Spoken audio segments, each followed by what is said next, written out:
Hello everybody and welcome to another tutorial on mixing rap and hip-hop in Pro Tools.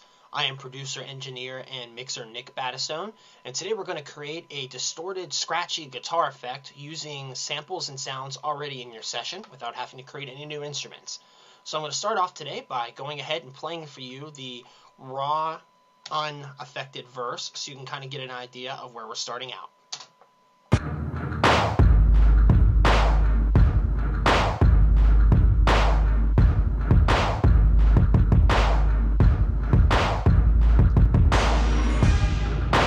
Okay, so you can see from, aside from the stabs that play kind of randomly here throughout the verse, the only instrument or sound that we really have in the verse is this string sample here. And it's really low and ominous, and it doesn't have a lot of percussive elements to it, and it really doesn't add a lot of edge.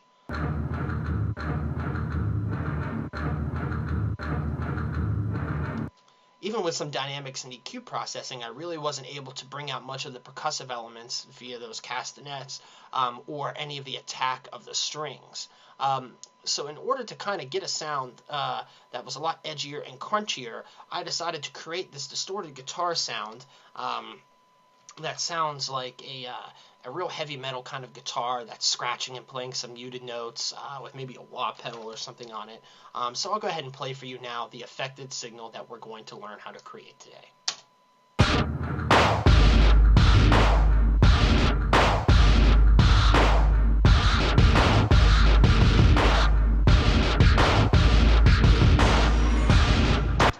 Okay, so there you have it. Again, sounds like a real scratchy metal guitar, very dynamic, sounds like a guitarist is playing it. And that's all created using instruments and recordings we already have in our session. So in order to do this, I decided I would use this verse sample, those strings here that I played for you, as the source signal.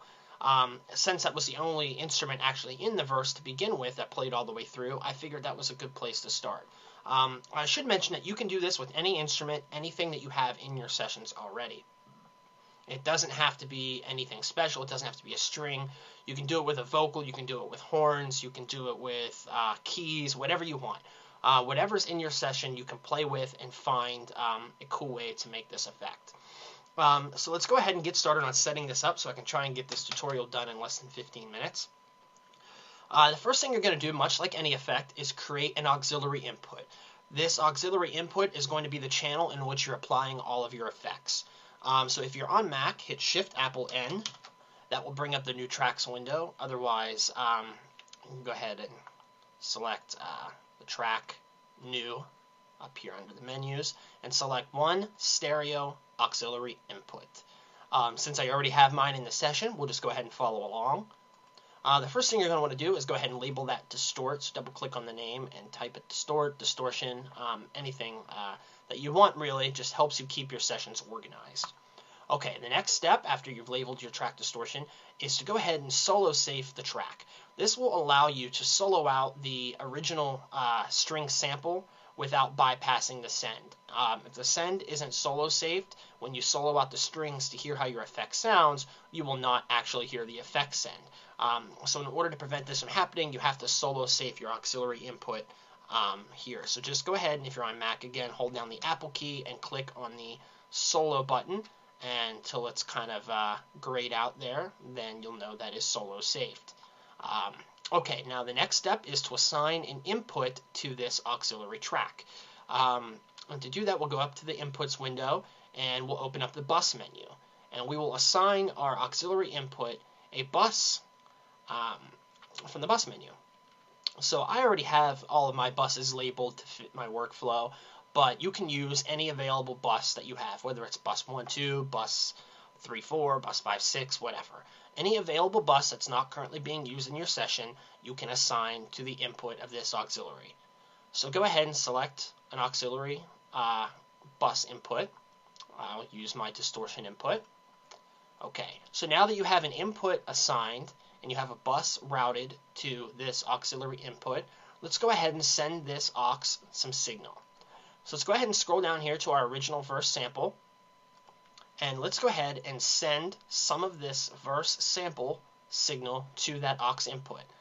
So to do that, we'll go down to the Sends menu, click and open up for a new send, open up the bus menu, and assign that send to the same bus that you just set as your auxiliary input. So if you use bus 1, 2 or bus 3, 4 as the input for your new aux track, for your distortion track, you will set this send to the input of your distortion track. So I used this distort bus as the input on my aux input, so we'll set that as the send bus. Okay, so now once you set that input, your bus fader menu will open up for your send, and we'll go ahead and just send that aux input a little bit of signal. Since this generates a pretty loud signal, I go ahead and set it at about negative 12.6 dB. Just depending on the volume of your source signal and the volume of your effects, you can, add any amount of volume you want to taste, but I know that this generates a pretty loud effect, so anywhere between negative 6 and negative 15 is probably a pretty good place to start. So I went ahead and sent negative 12.6 dB of signal to that aux input. Also, you might want to scroll down here and just go ahead and turn the fader down on the volume for that aux distortion track as well. Again, it generates a very loud signal. You don't want to blow out your eardrums or start clipping. So go ahead and pull that down a little bit. All right, now that we've sent some signal to this aux input, we can start applying some effects. The first thing that I did to our distortion aux input is I added a little bit of tube saturation. This is not necessary to achieve the effect that we're going for. However, anytime I do all mixing in the box and a lot of digital processing, especially with creating an effect like this, I want to add as much analog warmth and tone to it as I can. We're all very accustomed to hearing harmonic distortion and analog saturation through all of the mixes we've heard for the past 50 years. So adding a little bit to it to kind of fatten it up and warm it up is pretty ideal. So if you have a plugin that will allow you to do that, great. If not, then don't worry about it. If you do, I went ahead and just added a little bit of saturation and put my harmonics between 4 and 5 here. And I'm using the SPL twin tube processor. You can use any tape saturation or tube saturation or console emulation plugin that you have in your arsenal. Entirely up to you. Okay, so now that we've added a little bit of saturation, let's go ahead into starting to generate this effect.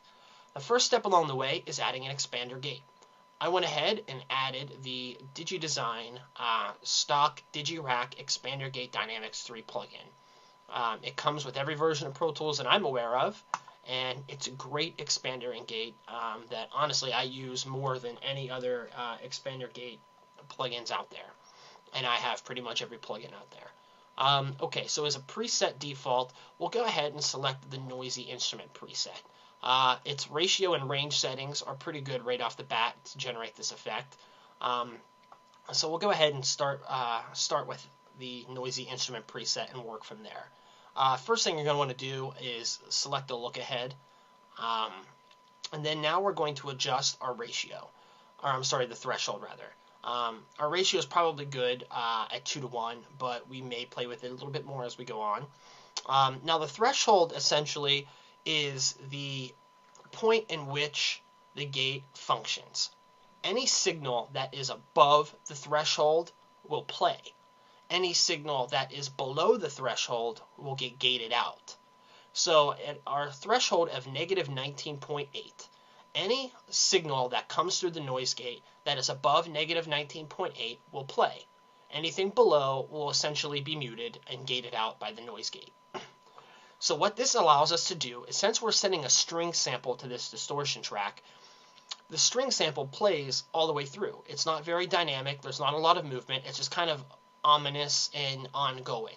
To get this kind of scratchy dynamic sound of a real guitar with a real guitar player playing it, you need to add some dynamics. You need to chop up the signal a little bit. And adding this noise gate will essentially chop up our signal enough to allow it to sound like a real guitar player scratching and muting and playing notes. So adjusting your threshold dependent on your signal will allow you to essentially chop up your input signal a little bit to add that dynamic range to it, to give it that sound of a real guitar player. Now the next thing that I did to even make this a little bit more dynamic and to allow this effect to fit the session a lot better and fit the song even tighter was I keyed the input of the noise gate to the kick drum. And now what that means is I sent a bus from the kick drum to the keyed input of this expander gate. So now what happens is every time the kick drum hits, the gate opens and allows signal to play. Every time the kick drum is not hitting or is silent, the gate closes and prevents any signal from coming through. So what that means is that our effect will only play when the kick drum is hitting, which gives us even more dynamics and helps glue this guitar track to the kick drum, which essentially makes the mix sound more glued together and tighter. Now, to achieve this, it's very simple. I know it may sound confusing to those who aren't very advanced in mixing, and that's okay. I'll walk you through it. What we do is we go back to our Sends menu, and we go to the kick drum track. We'll go ahead and create a new send on the kick drum, and we will send it to a new bus. So open up your bus menu and select another bus that is currently not being used by anything in your session. For this, I selected bus 4. So once you've selected your new bus send, it'll open up the bus send fader menu, and just go ahead and set it to line level, which is 0.0. That will send more than enough signal through the bus to achieve this effect. Now, once we have the send set from our kick drum, we will set the keyed input to our expander gate. So up here next to the key, you'll click on the key input menu, select bus, and we will select the bus that we just sent from the kick drum, which in my case is bus 4. Now, the dynamics key inputs only allow you to input a mono signal, either the left or right channel, and that's okay. In most instances, I use the left channel. For something like this, which is a stereo send off of a stereo track, which the signal is even and equal in both the left and right channels, that's fine. If you are using a send from a signal that is stronger in the left or right channel, always use the strongest channel to achieve this effect, so you can be sure that the send is sending an optimal amount of signal through the bus. So go ahead and select bus 4 point L for the left channel of bus 4. And now we've set the input for the key on our expander gate. Now to activate this keyed input, go over here to the side chain and go ahead and click the little blue key to turn on the keyed input. So now what happens, let me go ahead and just mute some things here in the session.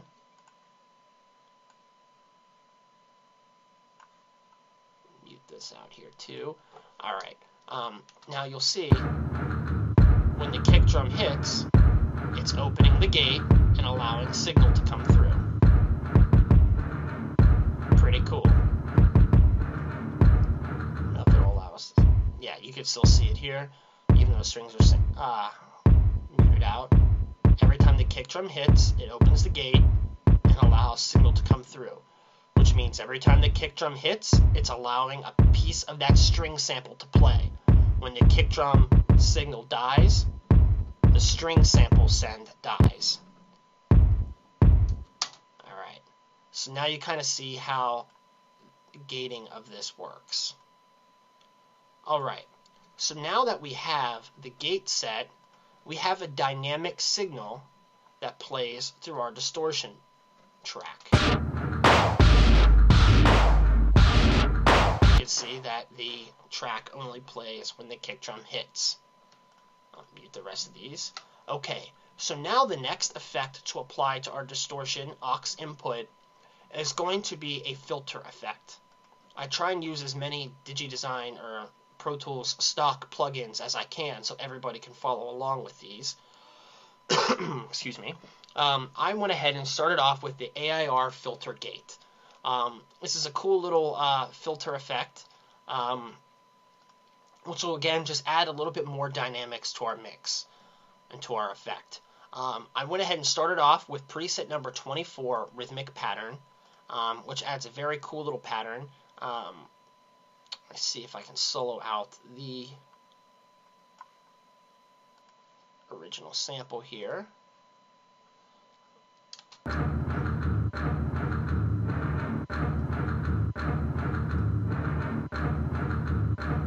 Not too much of a difference.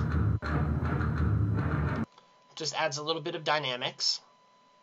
You want to adjust your mix amount to taste, but you can play around with different presets, different settings, and essentially all this filter is going to do is add a little bit of modulation to this signal.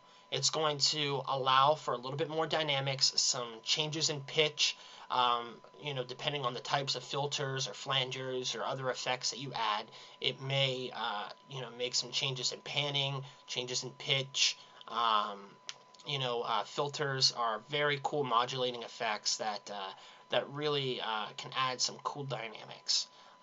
So again, adding a filter or flange effect to taste will just can alter your pitch a little bit, alter the dynamics, and allow, again, for a more dynamic, more unique characteristic of a sound. So go ahead and close out your filter gate plugin.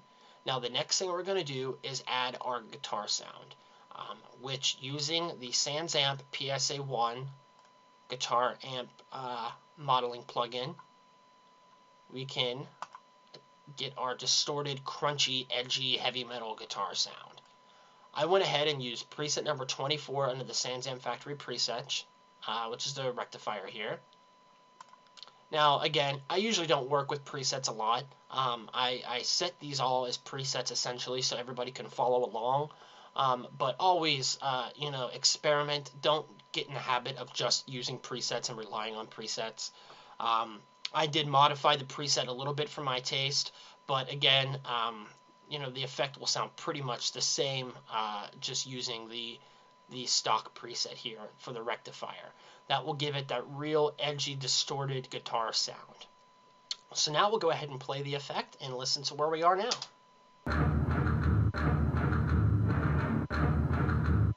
If I take it off the solo.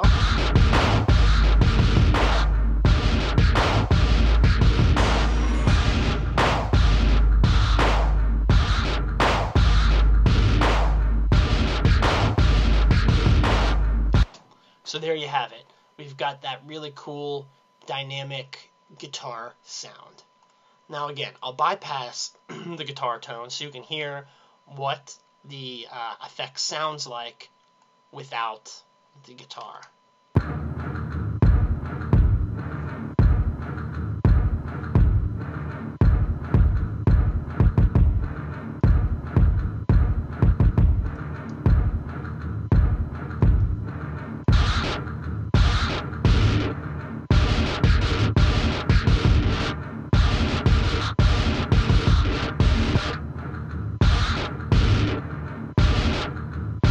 Pretty cool. And there you have it. The only other thing that I did afterwards was I added a compressor just to help compress it and bring out a little bit more of dynamics and kind of help it fit my mix a little bit better. But again, that's not necessary. I don't need to get into applying compression to it. You can compress to taste if that's something you feel that you need to do for your mix. But all in all, again, this is how you achieve the distorted guitar effect using any instrument or sample you already have in your session. You don't need to create any new instruments. You don't need to duplicate any signals or add samples or anything of that sort. All it takes is creating an aux input, a couple of sends, and 3 plugins if you count the gate. But that's it. That's really it. And again, you can play with all of these and find what works best for you. It's all up to taste. Everybody has a different sound and preference, so it will all be really, up to your own experimentation to find what works for you. Playing around with different settings, different guitar amp modelers, different filters and flangers and chorus effects. The sky really is the limit on these kinds of effects. But just learning the steps and the processes and how to achieve them will open you up to a whole new world of adding cool dynamic sounds to your mixes. Okay, so again, my name is Nick Battistone, and I thank you for checking out this tips and tricks tutorial on mixing rap and hip-hop in Pro Tools. Please keep an eye out for my upcoming DVD series on mixing rap and hip-hop in Pro Tools. It'll be a 10 DVD series covering everything from the backgrounds of digital audio to recording at home and mixing and mastering and producing. So if you have any questions, my email will be below in the comments. I will have some new free tips and tricks coming out all the time, so please stay tuned. And if you have any questions, feel free to let me know. And as always, you can contact me about mixing, about production, about recording time. I do a lot of freelance work, so I'm always available to help out those looking for a mix engineer. So enjoy your mixing, and hopefully this worked out and gave you another edge to creating kick-ass mixes. Take care.